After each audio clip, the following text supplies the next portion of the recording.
हरिनगर राज्य का पागल राजा काल सिंह, जिसका नाम सुनते ही गांव वाले की पसीना छोड़ जाते हैं। ऐसा क्यों कह रहे हैं? फिर दोनों आप लोगों को पता चलेगा। मंत्री, मैंने सपना देखा है, सोना का महल। मुझे सोना का महल चाहिए, ऐसा महल की पूरी दुनिया देखे और कांप जाए। महाराज, सपना सुंदर है, पर गांव में हालात बहुत खराब हैं। गांव वासी पहले से ही टूटा हुआ है। मुझे उनकी हालत से कोई मतलब नहीं, उनका खून बहे या आंसू, मुझे बस सोना चाहिए, सोना। महाराज, इस साल सूखा पड़ा है, लोग आधा पेट सो रहे हैं। कल गांव में एक पिता अपनी बेटी को भूख से खो बैठा, तो क्या हुआ, भूखे रहें, पर मेरा महल चमकना चाहिए। और ऐसे भी कमजोर लोग जल्दी मरते हैं मंत्री। उन लोगों को इस राज्य में कोई जरूरत नहीं, जो मर रहा है मरने दो। महाराज, अगर कर और बढ़ाया गया तो गांववासी मर जाएंगे, और ऐसे भी आप तो उन लोगों की जमीन भी छीन लिए हो। अब उन लोगों से लेने को कुछ बचा नहीं। बस तुम चुप रहो और सेनापति को लेकर मेरे कक्ष में आओ।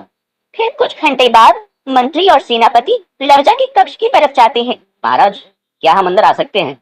हाँ, अंदर आ सकते हो, तुम दोनों से कुछ जरूरी बात है। फिर मंत्री और सेनापति धीरे धीरे अंदर आते हैं। सेनापति, मेरा हुक्म कान खोलकर सुन लो। मुझे सोने का महल चाहिए, और वो भी जल्द ही जल्द। गांव वालों के घर में जो भी है, सोना चांदी, सब लूट कर मेरे दरबार में लाया जाए। महाराज, गांव वालों की हालत पहले से ही बहुत खराब है। बच्चों के पास खाने के लिए रोटी नहीं है। मैं ऐसा कैसे कर सकता है? बस मुझे दया की बातें मत सिखा। अगर मेरा हुक्म नहीं माना गया तो उन्हें जान से मार देना। ठीक है, जैसा हुक्म महाराज। इतना कहकर मंत्री और सेनापति वहां से चला गया। फिर अगले दिन मंत्री और सेनापति राजा की बात को मानकर जबरदस्ती में गांववासी को लूटने जाता है। मंत्री, गरीबों के घरों में घुसकर उनकी आखिरी रोटी भी छीनना होगा। ये बोझ मेरी तलवार से ज्यादा भारी है। और वो राजा इतना बेशर्म है कि सोना के महल के लिए नंगे पेट बच्चों की चीखें भी नहीं सुनता। वो खुद को भगवान समझता है, पर जो राजा अपनी प्रजा का खून चूसे, वो राजा नहीं, राक्षस होता है। हम उसके आदेश मान रहे हैं और बदनामी हमारे नाम लिखी जा रही है। भगवान राजा को याद रखेगा, पर हमारी आत्मा हमें कभी माफ नहीं करेगी। इतना कहकर मंत्री और सेनापति आगे बढ़ जाता है। राजा का आदेश है, हर घर से कर वसूला जाएगा। जो नहीं देगा उसे सजा मिलेगी।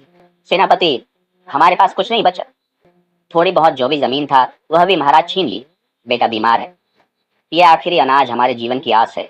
ये कर नहीं, ये तो लूट है। पर राजा के हुक्म के आगे मैं कुछ नहीं कर सकता। इतना कहकर मंत्री और सेनापति इनका घर में जो कुछ भी था लूट लिया, अनाज, गाय, सब कुछ। हे भगवान, क्या गरीब होना ही हमारा गुनाह है? राजा का हुक्म है, कर देना होगा जो भी हो। मंत्री, इस घर में देने को अब कुछ नहीं बचा। हमें भी शर्म आ रही है, पर अगर हम खाली हाथ लौटे तो राजा हम दोनों को मारेगी। तो क्या गरीब का जीना सस्ता है राजा के महल से भी? इतना कहते कहते पहले राजा अपने घोड़े पर चढ़ के वहां आता है। महाराज, मैं गरीब किसान हूँ, मेरी खेत तो आप छीन लिए हो। घर में छोटे बच्चे हैं, कृपा करके कर माफ कर दीजिए। मेरी बात सुनो किसान, मुझे बहाने नहीं, कर चाहिए। घर में जो भी है चुपचाप दे दो, हम यहाँ से चला जाएंगे।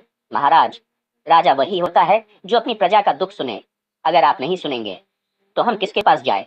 चुप, तो मुझे सिखाएगा कि राजा कैसा होता है। बहुत सुन लिया मैंने। जो मेरे हुक्म के खिलाफ बोले वो सजा का हकदार है। तो क्या कहकर राजा अपनी तलवार से बिना कुछ सोचे समझे उस गरीब किसान का जान ले लेता है। राजा गांववासी को लूटकर अपनी सवारी के साथ महल की ओर लौट रहा था। तभी राजा को रास्ते पर एक साधु दिखाई देता है। अरे ओ मूर्ख साधु, इस राज्य में रहना है तो तुझे भी कर देना पड़ेगा। राजा, मैंने ना कभी लिया ना दिया, मेरे पास देने को कुछ नहीं है। बकवास मत कर, तू साधु है या पागल? सीधा जवाब दे। यह सुनते ही साधु को बहुत गुस्सा आता है और गुस्से में कहता है, तू राजा होकर तेरे बहुत घमंड है ना, गांव वासी को लूटता है। रुक, तुझे इसके लिए भोगना पड़ेगा। मैं तुझे अभिशाप देता हूँ, तेरा पुत्र अब ऐसी बीमारी से घिरेगा जिसे कोई डॉक्टर ठीक नहीं कर पाएगा। बस यही तेरी भविष्यवाणी है? मेरे पास सोना है, ताकत है, मैं सब ठीक करवा लूंगा। तू राजा है, पर तेरे मन में बहुत अहंकार है। मैं तो बस यात्री हूँ, पर याद रखना, राजा होकर भी तू भोग नहीं भोगेगा। अगले ही पल साधु महाराज रंग बिरंगी किरणों के साथ गायब हो जाता है। अजय पागल था यार, साधु बाधु से मुझे कोई फर्क नहीं पड़ता। राजा भी अपनी सवारी को लेकर महल की तरफ रवाना होता है। महाराज महल में आता है। अंदर से लोगों की आवाज आती है। ये कैसा विलाप है? इस समय रानी रो क्यों रही है? रानी, रानी, क्या हुआ? राजा दौड़ते दौड़ते कक्ष में आता है। महाराज, हमारा पुत्र अचानक बुखार चढ़ गया, सांसें भारी हो रही हैं, कोई औषधि काम नहीं कर रही। महाराज कुछ समय के लिए रुक जाता है और सोचता है। क्या ये वही साधु का अभिशाप तो नहीं है? डरो मत रानी, मैं राजा हूँ। मेरे पास धन है, दौलत है, वैद्य है, राज्य के सर्वश्रेष्ठ डॉक्टर हैं। लेकिन महाराज, मैंने जीवन में ऐसा बीमार कभी नहीं देखा, मुझे डर लग रहा है। फिर महाराज साधु के बारे में रानी को सब कुछ बताता है। पर महाराज, ये साधारण बीमारी नहीं लगती। अरे रानी, मैं साधु वाधु के अभिशाप पर विश्वास नहीं करता। मेरा साम्राज्य है, मेरी शक्ति है, मैं अपने पुत्र को किसी भी कीमत पर ठीक करवा लूंगा। कहकर राजा दर्द डॉक्टर सब कुछ लाता है, लेकिन राजकुमार थोड़ी भी ठीक नहीं होता है। इसी तरीके से बरसों बीत जाता है।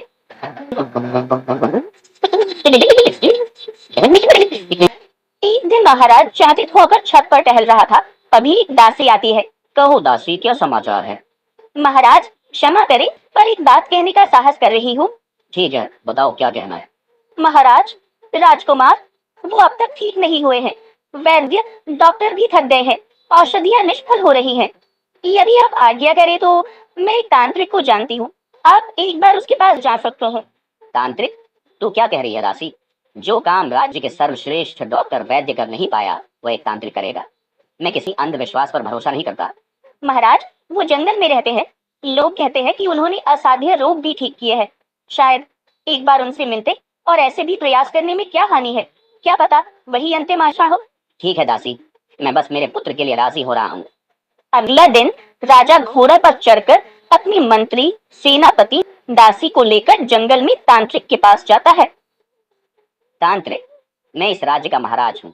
मेरे पुत्र बरसों से कठिन बीमारी में पड़ा है, आप कुछ उपाय बताइए।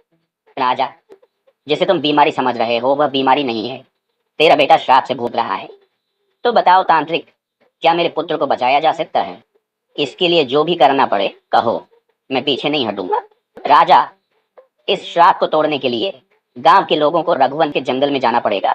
उस जंगल के बीचों बीच एक तालाब है, तालाब के पास के पेड़ में एक बाज रहता है, उस बाज से एक पंख लाना पड़ेगा। तांत्रिक की यह बात सुनते ही राजा थोड़ा सा डर जाता है। रघुवन के जंगल? अरे दादा रे दादा, उस जंगल में जो भी जाता है वह जीवित नहीं आता है। हाँ राजा, वहीं रहता है बाज, और सिर्फ उसके पंख में ही श्राप तोड़ने की शक्ति है। ठीक है तांत्रिक, यदि यही मेरे पुत्र के जीवन की कीमत है तो यह जोखिम गांव वासी को उठाना ही होगा। इतना कहकर महाराज अपने सवारी को लेकर महल की ओर लौटता है। मंत्री और सेनापति, समय बहुत कम है, अगर वह पंख नहीं मिला तो मेरे पुत्र श्राप से नहीं बच पाएगा। लेकिन महाराज, रघुवन का जंगल, वहां का नाम सुनते ही लोग कांप जाते हैं। क्या गांव वासी जाने के लिए तैयार होगा? महाराज, यदि आप स्वयं गांव में जाकर कहेंगे तो शायद कोई साहसी जाने के लिए आगे आए। हाँ सेनापति, आज मैं खुद जाऊंगा। मेरे पुत्र का जीवन भीख मांगने मुझे आज एहसास हो रहा है, मैं कितनी गलतियां की है। सोना के महल के लिए गांव वासी को कितना अत्याचार किया है। फिर राजा, मंत्री, सेनापति तीनों गांव में जाते हैं घोषित करने। तेरे प्रजा के लोगों, यह घोषित ध्यान से सुनो। अयज में तुमसे कोई कर नहीं मांगने आया, अयज मैं अपने पुत्र की जान की भीख मांगने आया हूँ। रधवा के घर जंगल में बीचों बीच एक तालाब है, उस तालाब के पास एक प्राचीन पेड़ है और उस पेड़ पर रहता है एक रहस्यमय पक्षी, बाज। जो भी उस बाज का एक पंख मेरे पास लाएगा, मैं उसे जो चाहेगा, धन, जमीन, आधा राज्य, जो चाहे वह दूंगा। यह मेरे पुत्र की तबीयत के लिए है, एक पिता की अंतिम आशा है। अरे बाप रे, रघुवन के जंगल, वहां तो जो गया वो लौटा नहीं। कहाँ जाता है? वह जंगल खुद बुलाता है, और जो जाता है वह लौट कर नहीं आता है। जब पूरा गांव डर से झुका हुआ था, हर आंख रघुबा के जंगल का नाम सुनकर कांप रही थी, तभी भीड़ के बीच से एक लड़का, जिसके पास खोने को कुछ नहीं था, वो कहा, महाराज, मेरा इस दुनिया में कोई नहीं है, न माँ, न बाप, न कोई मेरा इंतजार करने वाला। अगर मेरी जान के बदले किसी और की जान बच सकती है तो मैं अपनी जान देने के लिए तैयार हूँ। मैं जाऊंगा रघुवन के जंगल बाज से पंख लाने। पागल है ये लड़का, इतनी कम उम्र में मौत को बुला रहा है। अगर तुम लौट आए तो यह राज्य तुम्हारा ऋणी रहेगा। ठीक है महाराज, मैं जा रहा हूँ जंगल की ओर। इतना कह के वो लड़का अकेला चल पड़ा। सामने था रघुवन का घना जंगल, जहाँ रास्ते नहीं परीक्षाएं होती है। हर पेड़ देखता है, हर सन्नाटा बोलता है, और जहाँ बाज के पंख सिर्फ साहस से नहीं बलिदान से मिलता है। इस दुनिया में मेरा है ही कौन? माँ बाप चले गए, अगर मेरे जान से किसी की जान बच सकती है, शायद मेरा जन्म सफल हो जाए। चलते चलते रवि की सांसें भारी हो गई, पैर कांपने लगा। हाँ, बहुत चल लिया, बस अब थोड़ा सा आराम कर लो, फिर आगे बढ़ूंगा। इतना कहकर रवि एक पेड़ के नीचे आराम कर रहा था। तभी एक अनोखी आवाज गूंजी, रवि, रवि ऊपर देखो ऊपर। कौन कौन है यहाँ? डरो मत रवि, मैं तुम्हारी दिल की आवाज सुन सकती हूँ। मैं जानती हूँ तुम रघुबन के जंगल में क्यों आया हो। मुझे पता है तुम बाज से पंख लेने आए हो। कितना कहकर वो चिड़िया नीचे आता है। तुम कौन हो और तुम्हें कैसे पता मैं कहाँ जा रहा हूँ, और तुम मनुष्य की तरह बात कैसे कर रहे हो? मैं कौन हूँ ये तुम्हें बाद में पता चलेगा। जंगल में हर कदम की खबर रहती है मुझे। और हाँ, मैं तुम्हें रास्ता दिखा सकती हूँ, लेकिन उसके बदले तुम्हें मेरा एक काम करना पड़ेगा। काम? किस तरह का काम बताओ, मैं तुम्हारा काम करने के लिए तैयार हूँ, लेकिन उससे पहले मेरा एक बात सुनो। अभी तुम मुझे रास्ता दिखाकर बाज तक ले चलो, मैं उस बाज से पंख लेकर राज्य में जाऊंगा। राज्य में राजा को पंख देकर मैं यहाँ लौट आऊंगा, फिर तुम्हारा काम करूंगा। तुम राजी हो तो बताओ। ठीक है, तुम अपने वचन के पक्के लगते हो रवि। मैं तुम्हें रास्ता दिखाता हूँ, तुम मेरे पीछे पीछे आओ। फिर रवि बिना कुछ सोचे उस चिड़िया के पीछे पीछे जाता है। बहुत समय चलने के बाद अंत में बाज के पास आता है।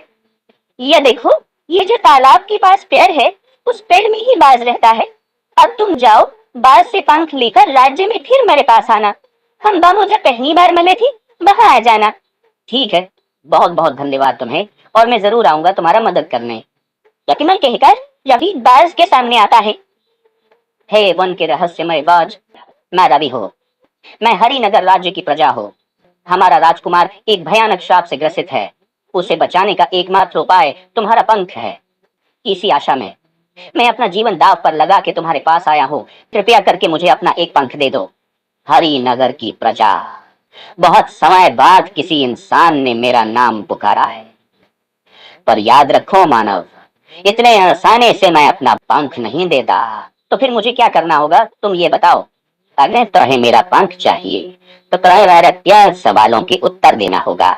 अगर तुम तीनों का सही उत्तर दे पाए तभी तुम्हें पंख मिलेगा। अगर एक भी उत्तर गलत हुआ तो ना पंख मिलेगा, ना तुम यहाँ से लौट पाओगे। अगर मेरे उत्तर से राजकुमार की जान बच सकती है तो मैं हर परीक्षा देने को तैयार हूँ। पूछो अपने सवाल। तो सुनो पहला सवाल। बताओ मानव, वो कौन सी चीज है जो दिखता नहीं पर पूरी दुनिया को चला देती है? वह चीज है समय, जो न दिखाई देता है न छुआ जा सकता है, पर राजा से लेकर भिखारी तक सब उसी के अधीन चलते हैं। रानी, पहला उत्तर सही है। समय सबसे बड़ा शासक है। अब सुनो मेरा दूसरा सवाल। वो कौन है जो सब कुछ सुनता है पर कभी कुछ बोलता नहीं? वह है धरती। हम उसके ऊपर चलते हैं, उससे अपनी पीड़ा कहते हैं, पर वह कभी उत्तर नहीं देती। दूसरा उत्तर भी सत्य है मानव। अब है तीसरा और अंतिम सवाल। यह सबसे कठिन है, ध्यान से सुनो। वो कौन सी चीज है जब जितना बांटी जाए उतना यह बढ़ती जाती है? इसका उत्तर है दया या प्रेम। जितना यह दूसरों को देते हैं उतना ही वह संसार में बढ़ता है। तीनों उत्तर सही है मानव। अब मैं तुम्हें एक पंख देता हूँ। तभी बाज ने एक पंख नीचे फैलाया। तुम्हारे भीतर लालच नहीं, करुणा है, इसलिए ये पंख तुम्हारा हुआ। याद रखना मानव, इस पंख का प्रयोग केवल श्राप तोड़ने के लिए करना। मैं वचन देता हूँ बाज, तुम्हारा यह उपकार हरिनगर कभी नहीं भूलेगा। इतना कहकर रवि राज्य की ओर लौटता है। क्या अजीब जंगल था यार। चिड़िया मनुष्य की तरह बात करता है और बाज सवाल पूछता है। अरे बाप रे बाप, इसीलिए लोग इस जंगल को इतना डरते हैं। महाराज, मैं जंगल से बाज का पंख लेकर आ गया हूँ। क्या कहा तुमने? सचमुच तुम पंख ले आए? हाँ महाराज, यदि यह पंख अभी राजकुमार को छुआ दिया जाए तो वह अवश्य स्वस्थ हो जाएगा। पंख जैसे ही राजकुमार के माथे को छुआ, उसकी सांसें गहरी होने लगी, आंखों में हरकत हुई तो राजकुमार उठा। महल में खुशी पर महक छा गई। नबी, तुमने मेरे बेटे को नया जीवन दिया है। मांगो जो चाहो मांगो, सोना धन सब तुम्हें मिलेगा। नहीं महाराज, मुझे कुछ भी नहीं चाहिए। कुछ भी नहीं? तो फिर बताओ तुम्हारी इच्छा क्या है? बस इतना चाहता हूँ कि आप एक अच्छे राजा बने। गांव वालों से जो कर आप वसूलते हैं वह बंद कर दीजिए, और जिनकी जमीन छीनी गई है उन्हें उनका हक लौटा दीजिए। ये शब्द राजा के दिल में तीर की तरह लगे। उसकी आंखें झुक गईं। रवि, आज तुमने मुझे मेरे अपराधों का आईना दिखा दिया। मैं वादा करता हूँ, आज से किसी भी गांव वाले से कर नहीं लिया जाएगा और उनकी सारी जमीन उन्हें वापस दी जाएगी। फिर रवि वहां से चला गया। अब मुझे जंगल में उस चिड़िया का पास जाना होगा जिसे मैं वचन दिया था। फिर रवि जंगल में उस चिड़िया का पास आता है। रवि, तुम तो बहुत ही नेक इंसान हो। सुनो रवि, मैं एक श्रापित वन देवी हूँ। बरसों पहले मुझे एक भयानक श्राप मिला और तभी से मैं इस चिड़िया के रूप में कैद हूँ। मुझे बताइए देवी, मैं आपको इस श्राप से कैसे मुक्त कर सकता हूँ? ये सरल नहीं है रवि। तुम्हें उत्तर के घने जंगल में जाना होगा। वहां एक पत्थर के ऊपर एक गुफा के सामने एक साधु तपस्या करते हैं। साधु के सामने ही एक छोटा सा पवित्र तालाब है। उस तालाब से थोड़ा सा पानी लाना होगा, लेकिन याद रखना, उस तालाब का पानी तभी मिलेगा जब तुम पहले साधु को अपने सच्चे मन से प्रसन्न करोगे। ठीक है देवी, मैं हर परीक्षा देने को तैयार हूँ। इतना कहकर रवि उत्तर के घने जंगल की ओर निकल जाता है। रवि उत्तर दिशा में चलते चलते एक ऊंचे पत्थर के ऊपर बनी गुफा के सामने पहुंचता है। गुफा के सामने एक शांत और उज्जवल पवित्र तालाब है। गुफा के सामने पत्थर के ऊपर एक ध्यान मग्न साधु बैठे हैं। प्रणाम साधु महाराज, मैं बहुत दूर से आया हूँ। मुझे इस पवित्र तालाब का जल चाहिए। ये साधारण जल नहीं है पुत्र, ये पवित्र तालाब का पानी है। इतनी आसानी से किसी को नहीं मिलता। महाराज, यह जल मेरे लिए बहुत आवश्यक है, किसी की जान बचाने के लिए। यदि तुझे ये जल चाहिए तो तुझे कुछ बलिदान देना होगा। क्या तू इसके लिए तैयार है? ये सुनकर भी रवि के चेहरे पर कोई डर नहीं दिखता। हाँ महाराज, अगर मेरे बलिदान से किसी का भला हो सकता है तो मैं हर कीमत चुकाने को तैयार हूँ। रुक जा बेटा, तेरी परीक्षा ले रहा था। असली बलिदान शरीर का नहीं बल्कि दिल का होता है। तेरा हृदय शुद्ध है, तू एक नेक इंसान है। तू इस पवित्र तालाब का जल ले सकता है। ये जल तेरे उद्देश्य को सफल करेगा।